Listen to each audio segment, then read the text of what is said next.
My message is that we'll be watching you.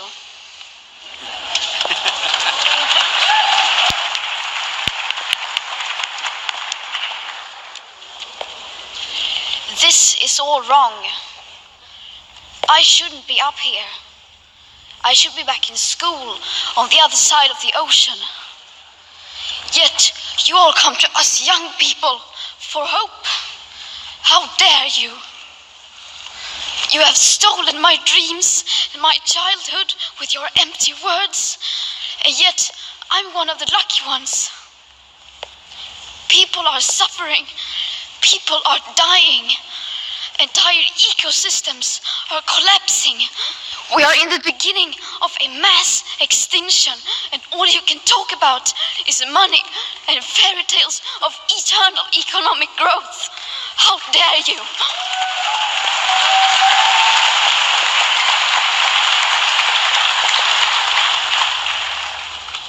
For more than 30 years, the science has been crystal clear. How dare you continue to look away and come here saying that you're doing enough when the politics and solutions needed are still nowhere in sight? You say you hear us and that you understand the urgency. But no matter how sad and angry I am, I do not want to believe that. Because if you really understood the situation and still kept on failing to act, then you would be evil, and that I refuse to believe.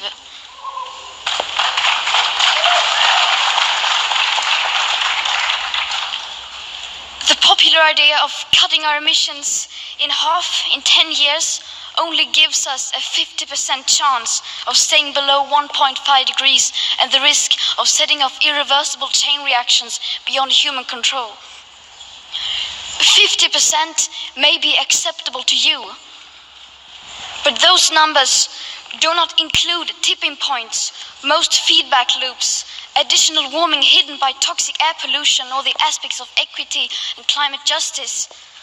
They also rely on my generation sucking hundreds of billions of tons of your CO2 out of the air with technologies that barely exist. So a 50% risk is simply not acceptable to us, we who have to live with the consequences.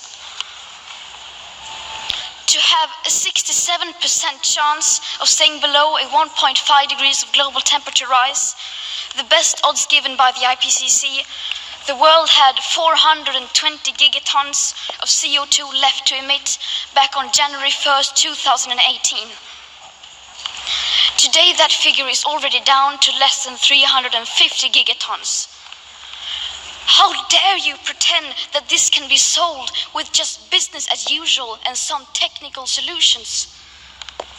With today's emissions levels, that remaining CO2 budget will be entirely gone within less than 8.5 years. There will not be any solutions or plans presented in line with these figures here today, because these numbers are too uncomfortable and you are still not mature enough to tell it like it is. You are failing us. But the young people are starting to understand your betrayal. The eyes of all future generations are upon you. And if you choose to fail us, I say we will never forgive you.